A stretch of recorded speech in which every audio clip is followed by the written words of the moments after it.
Good afternoon. My name is Jackie Hoyt, and I'm the president of the board of the Johann Fust Library Foundation. And it is my pleasure to welcome all of you here today to this beautiful loggia for today's literary series event featuring one of Boca Grande's most admired authors, Sandy Jacobs.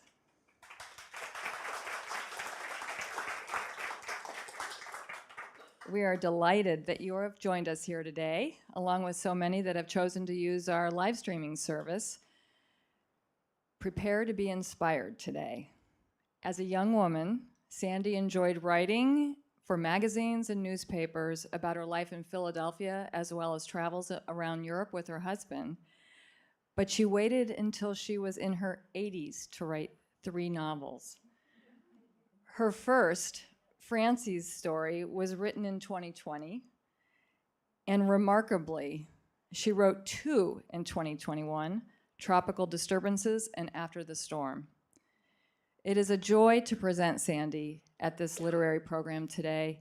She plans to read excerpts from her novels and share a behind-the-scenes look into her writing process. She will also entertain our questions. It will be very interesting to hear what sparked the stories and character development in each of her books.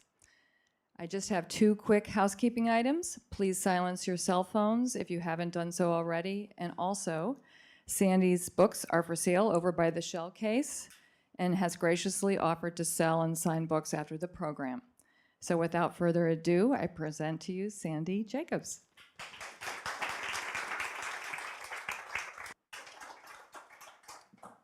Thank you all. Thank you all very much for coming. I see a lot of familiar faces and some that are unfamiliar. So if you have questions during the question and answer period, please stand up, say your name aloud, and come out to me afterwards and introduce yourselves. I'd love to meet all of you. And thank you to those who are at home watching, including my husband, who couldn't come today, but I hope he's watching me.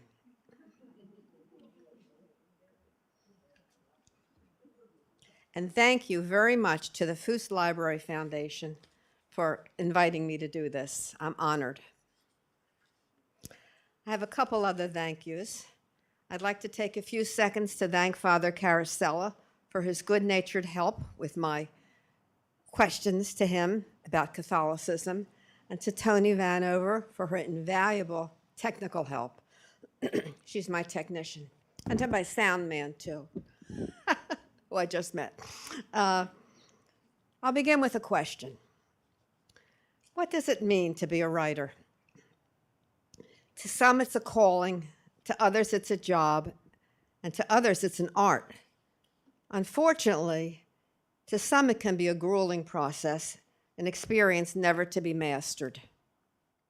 For me, as it may be for many others, it just happened. I never took a writing class, but I was a voracious reader, and everything I learned about writing was self-taught. School essays, term papers, and even my thesis were easy for me. The assignments motivated me. But when it came to writing freely on my own, I faced a hurdle familiar to many of us. It's called getting started. I forced myself to begin, and once I started, words flowed from my pencil onto page, and eventually from my fingers onto keyboard. I started small, with articles for newspapers, magazines, and literary journals. I submitted some, and miraculously, they were bought. And before I knew it, I was a professional writer, which merely means I was paid to write. For a number of years, when I had the time, I freelanced, never having the patience or the desire to write a book. But when my 80th birthday loomed on the horizon, I was ready. A story showed up in my subconscious, and I found myself sitting at my computer writing Francie's story. With no outline, no timeline, and very little prior thinking, I just started typing. I had the feeling that the words were bypassing my brain and coming directly through my fingers to record what Francie told me. She actually wrote the book. I just recorded what she's told me. This feeling lasted until the last page of the book. I had mixed feelings when the writing was finished. On one hand, I was relieved, and on the other, I was sad. I felt as if I had lost my best friend, Francie. I had the same experience with my other two books, but Francie is the one I miss the most. Bottom line, I am here today, a storyteller who has written 3 books and now technically known as an author. I made a few notes for this presentation, which I left at home. Well, anyway, okay. I'll start with the first book. After the Storm. Francie's story.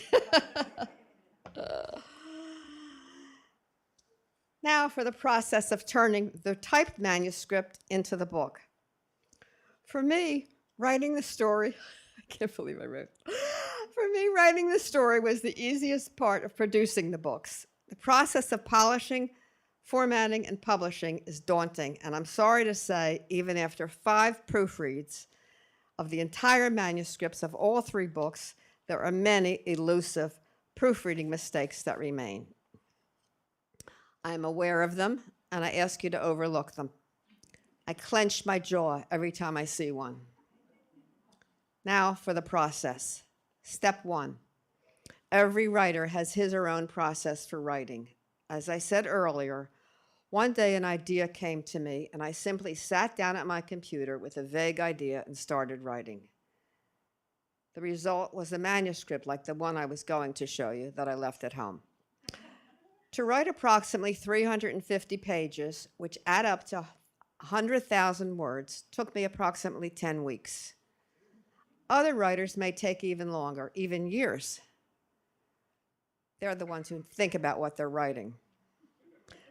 Step 2, I sent a computer document to of the manuscript to an editor recommended to me by a colleague.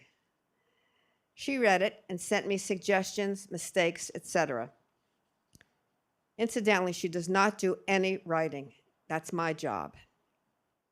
After at least 6 more read-throughs with changes and tweaks, she and I agreed that the book was ready for the next step.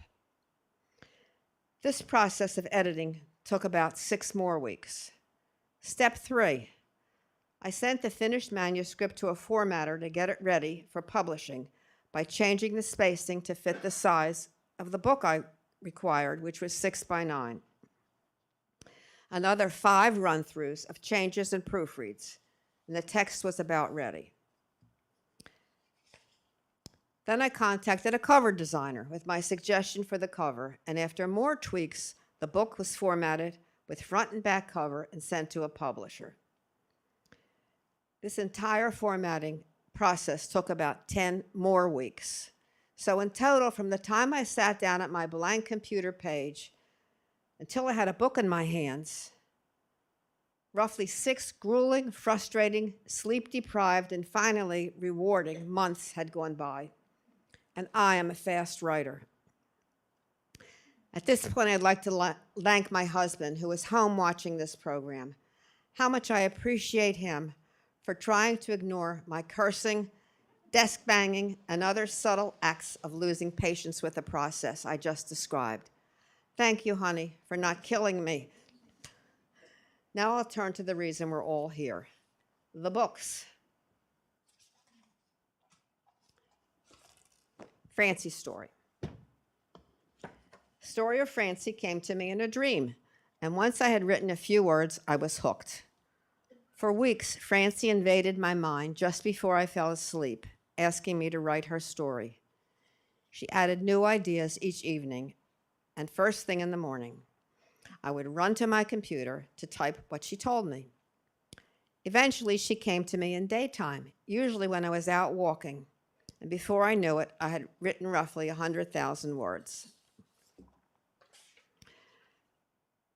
Francie's story is about a brilliant teenager in Dublin, Ireland, lovely in all ways, who was the pride of her family, especially her mother, who has put all of her hopes and dreams into her precious daughter. At age 16, Francie is awarded a scholarship to the hallowed University of Edinburgh in Scotland. A few months before her 17th birthday, she leaves Ireland for the first time in her life to travel to Scotland to matriculate at U of E. On the ferry from Ireland, she meets Pat, a young man headed to St. Andrews University, also in Scotland. A budding romance ensues that results in a deep, life-changing love. Towards the end of their freshman year, Francie falls pregnant. And when the semester ends, her mother recognizes that her once perfect daughter is expecting. She is disappointed and mortified at her daughter's condition. She calls the priest to arrange a quick wedding, but when Francie reveals that Pat is not Catholic, her mother tells her that she has doubly disgraced the family and she is no longer a part of it. 2 days later, Francie is banished to a home for unwed mothers to live with the nuns until after the baby is born. The child is to be adopted. Furthermore, Francie was forbidden to contact Pat. Her parents would reject all calls and destroy all mail from him. When Francie is about to leave her home to move to the convent, she reaches out to hug her mother, but her mother rejects her affection. Instead of saying goodbye to her, her mother says, "You are no longer my daughter. I never want to speak to you or hear from you again." Rejected, homesick, and lonely, Francie arrives at the home for unwed mothers. From the book. Francie shared a cell-like room with a girl her age named Rosemary. The room had a cold water sink and a rust-stained ring around the drain, and a rubber stopper on a chain. There was no mirror. The only decoration was a crucifix over each bed. A broom, a dustbin, and a mop stood in the corner, and the girls were required to sweep and mop the floor daily. By 5:30 each morning, they had to straighten their beds with sheets pulled tightly, blankets folded, and pillows smoothed in time for Mass. All the girls were required to keep their conversations to a minimum and to avoid small talk and socializing. Reflection, repentance, and work were required. Silence during meals was expected. Francie wrote in her journal, "There are no bars, but I am in jail, and the nuns are my keepers. The sisters here show no kindness. They are nothing like the ones I knew at school in Dublin."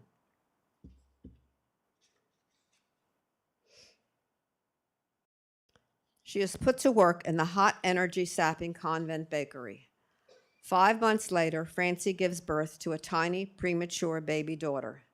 Within minutes, the baby is taken away and put into a critical care nursery, destined to be adopted before she survives. A few days later, Francie, who has barely recovered from a difficult birth, is abruptly discharged from the convent, carrying her suitcase, but no baby. She has no idea if her daughter is alive or dead. Francie's father retrieves her from the convent, drives her straight to the airport, and puts her on a plane to America, where she is to live with his sister, an unwelcoming, embittered aunt. Francie is exhausted when she arrives in Philadelphia. Her aunt takes her to the gloomy row house that is to be her home. From the book. Even though the bed and pillow smelled old and used, she wanted only to crawl under the covers. Her body was sore from the baby's birth, and her breasts were leaking constantly, reminding Francie that her baby would not receive the mother's milk nature provided for a healthy baby. She foresaw life at her aunt's house to be as bad as life at the home, barely tolerable, loveless, and dreary. She started her cleaning duties slowly, at first cleaning only her room, the bathroom, and kitchen, resting before cleaning the next room, trying to heal her body and trying to deal with her loneliness and sadness. As soon as she could, she washed her bedding and hung it to dry. By the following week, her duties increased to cleaning the entire house. It had been slightly over 3 weeks since she gave birth, and several times a day, Francie prayed that her daughter had survived. Her journal was the only outlet for her emotions, and every night she wrote about her feelings. I never imagined I could feel so empty inside. The homesickness is with me all day, from the time I wake up until I fall asleep at night. There is no escaping it. When her aunt came home after work, she would inspect what Francie had done and nod. They would share a meager dinner, usually eating in silence and retiring to their rooms for the night.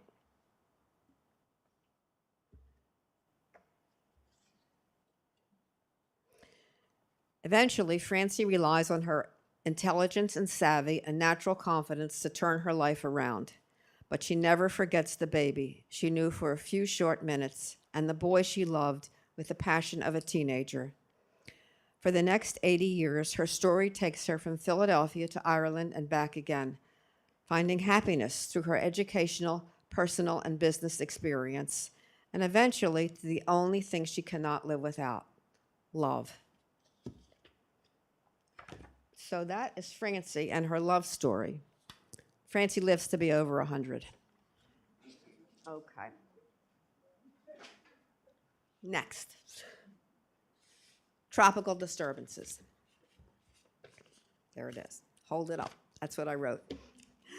My second book, Tropical Disturbances, deals with the ups and downs of stormy relationships and fierce weather on the fictional tropical paradise known as St. Dominic. The story is roughly based on a place my husband and I visited and loved for many years. I am happy to read the prologue. Since the 1600s, when St. Dominic was settled, it has changed hands multiple times among the Swedish, Dutch, French, Spanish, and British. But since the 1940s, it has been French and is well established as such. The island is mountainous at its center, with high hills close to the coast. Several small sandy beaches are sheltered in coves. Access to St. Dominic is by boat to a protected picture postcard port, or by plane to a small airfield that serves as a goat field most of the time. Once a day, if the weather is fair, the owner of the airport clears the field of grazing goats so that a small plane carrying up to 6 passengers can land after a half-hour flight from a neighboring island where it is based. The plane drops off its passengers and is not seen again until the next afternoon. It takes a particularly skilled and courageous pilot to navigate the runway between cliff and sea in a plane designed for short takeoffs and landings. At the airport, a few British-made mini-mokes are available for rental at a warped wooden shack that serves as the office. The cars have no doors and no tops. They appear to need floorboards, springs, and shock absorbers. They, too, take a skilled and courageous driver to navigate the island's unpaved rocky roads. Sometimes the driver literally must stand on the clutch to change gears. St. Dominic has only a handful of rooms to let, so almost all tourists arrive by ocean-going sailboats or yachts and return to their boats' sleeping quarters at the end of the day. Nightlife and dining take place in the three streets surrounding the port in Hansted.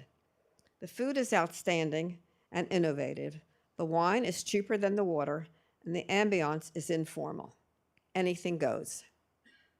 This was the world into which Hugo and Sylvie found themselves after 4 months of leisurely sailing across the Atlantic, stopping in ports of all sizes in the Caribbean islands of the Antilles. They were not on a fixed schedule and would stay until the time and tides were right to make the trip east, to take them back to France. The economic climate of the 1960s had been good to them, and getting away from the pace of city life in Paris was just what they needed to refresh their marriage. I think I'll stop here so I don't give away too much of the story, but I will say that there are many good times and sad times ahead, but be prepared for stormy weather. Number 3. After the storm. Hold it up. So many people told me they loved the characters in Tropical Disturbances and wanted to hear more about them, so I wrote After the Storm, a sequel to Tropical Disturbances. For those who haven't read the former story, however, this book can also be read as a standalone novel. It begins 10 years later and introduces some new characters. Its prologue reads, Until she realized the plane was about to crash, Claire Richards was enjoying a short doze, lost in dreams of starting her new life. She had spent the past 20 years traveling from airport to airport, gearing down from a modern jetliner to an antiquated prop jet, and now to a 4-seater with propellers that reminded her of the beaters on her Sunbeam electric mixer. Her first layover, this one in San Juan, was quite pleasant. She had 2 hours to breathe in the aroma of the tropics in the open-air terminal with just enough time to retrieve her baggage and enjoy a quick lunch. The food in the cafeteria featured the specialties of Puerto Rico. She felt adventuresome and selected the national dish, a mixture of pork, rice, pigeon peas, and Spanish spices. She watched and heard what seemed to be the makings of a Spanish comic opera, with those around her in a contest to speak the fastest and with the most expression. She had studied the language for 2 years, but couldn't understand a word of what they said, except gracias and señorita. So much for her high school Spanish. She hoped she would fare better language-wise at her destination, where French was spoken. Madame Pedolin, her college French instructor, had spent 4 years drilling the language into her students. The next flight took her to a small airport in St. Martin, bustling with local islanders, smiling, laughing, and chatting in a patois of languages, while frustrated American tourists stood in line in front of empty airline desks. Claire sat down under a hand-lettered sign for Island Airlines. No desk, no posted schedule, just a sign on the wall. After an hour, a worn-out-looking man dressed in khaki shorts and a wrinkled shirt, no doubt a leftover from the French Air Force, signaled for her to follow him to the tarmac. He helped her carry on one of her 2 large duffel bags, then opened the tail section and stowed her luggage on top of 2 suitcases, set up a folding ladder at the open passenger door, and gestured for her to climb in. She boarded the plane with trepidation. The other seat of the 2-passenger plane was occupied by a man concentrating on a blueprint spread on his lap. Without looking up, he mumbled, "Bonjour," and Claire replied with a smile, too shy to venture beyond hello in French. The inside of the 4-seater was similar in size to a large taxi cab with 2 rows, one for pilot, she supposed, and one for co-pilot. The back row was for 2 passengers, no aisle between them. The first passenger had crawled into the empty seat to the window seat. Up front, a crate of oranges occupied the seat next to the pilot. Claire climbed in awkwardly, practically falling into her little seat. She was dismayed to see that the man who climbed into the captain's seat was the same one who had loaded the luggage. This one-man operation fired the ignition, and off they were. Within seconds, they were over the Caribbean, looking down onto the turquoise sea, its water so clear she could see the underwater coral from the low-flying plane. A chain of islands was in sight immediately. The flight would take less than 15 minutes, enough time for her to close her eyes for a quick respite, reconciled that she had no control over her destiny and was in the pilot's hands. She fell asleep. She was shaken awake by a sharp drop of the plane and saw a grassy field rushing up below.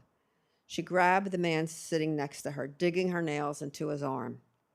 "Oh my God, we're crashing," she screamed, and a split second later, they were on the ground, intact and safely landed. "Bienvenue à Saint-Dominique," the Powlett said hastily, then exited the plane, opened the passenger door, unfolded the stepladder, and told the two to exit.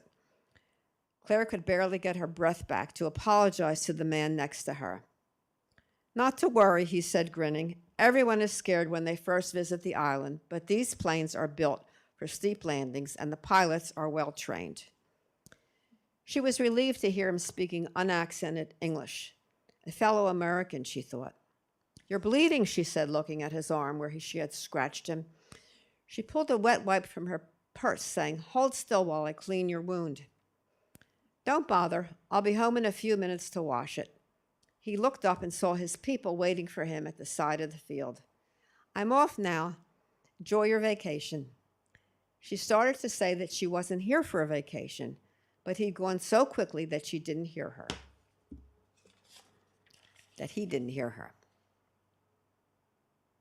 Once again, without revealing too much of the plot, here is a bit of the epilogue about what is in store for St. Dominic. Many of the characters lived to enjoy decades of what was once their simple paradise. But the island of St. Dominic had not been so lucky. The innocent, laid-back paradise became a playground for the rich and famous. The island's character was smothered by secrets of expensive things instead of natural charms. The original St. Dominicans retreated to obscurity in once what was their ancestral land.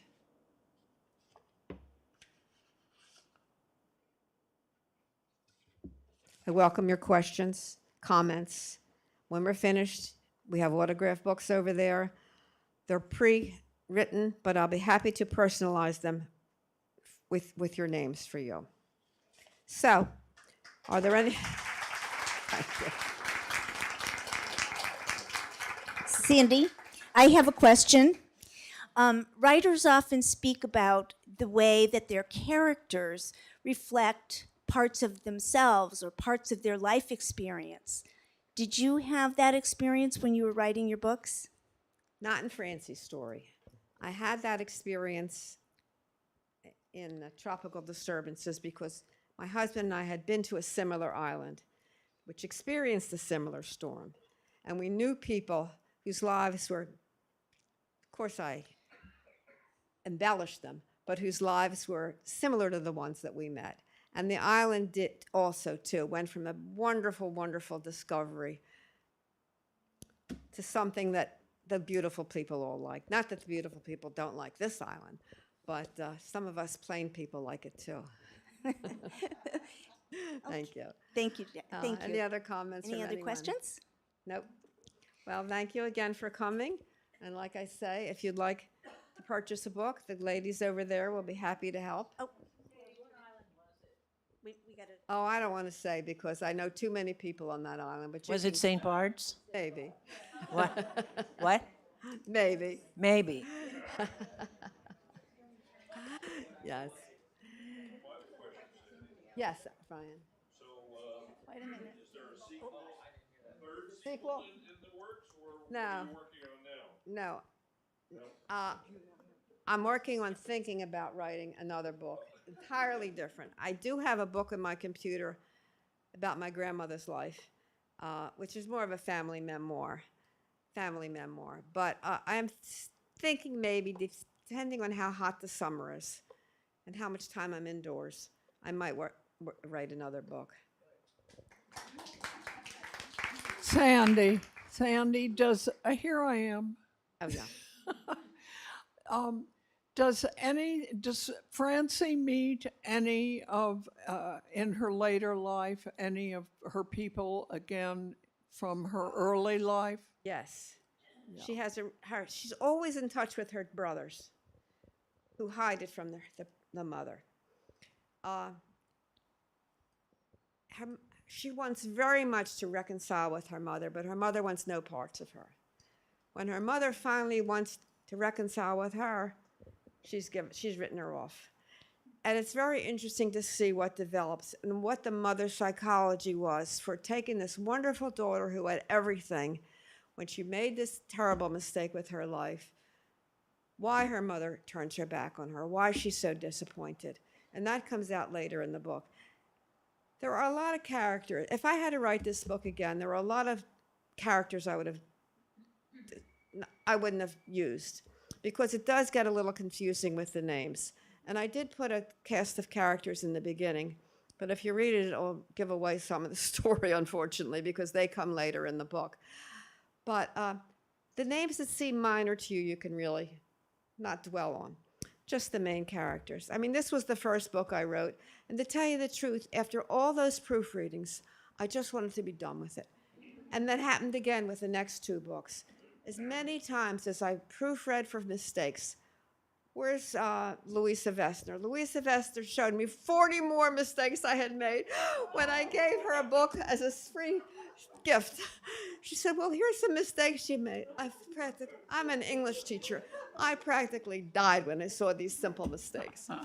So, Sandy, who are your favorite contemporary novelists at the moment? Who do you like to read?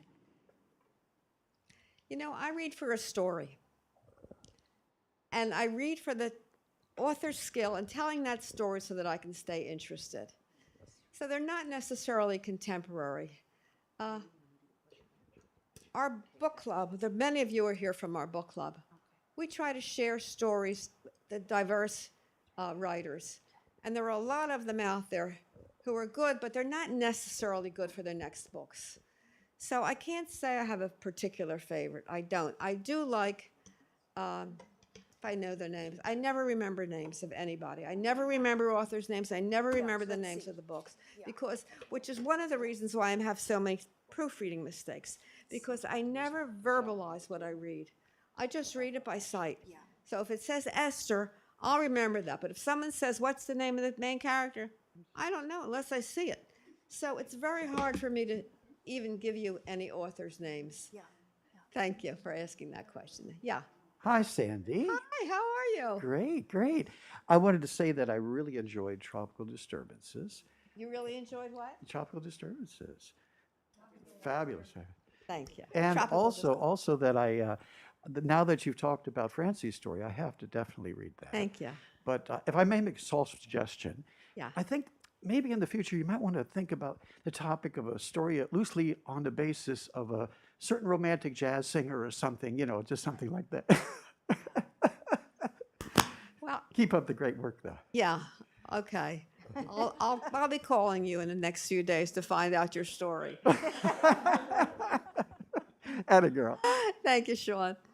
If any of you don't, some of you may know Sean. He always looks dapper with that straw hat. So you know he's a romantic. Anything else? Well, thanks again for having you. My pleasure. Wonderful job, Sandy. Wonderful. Thank you.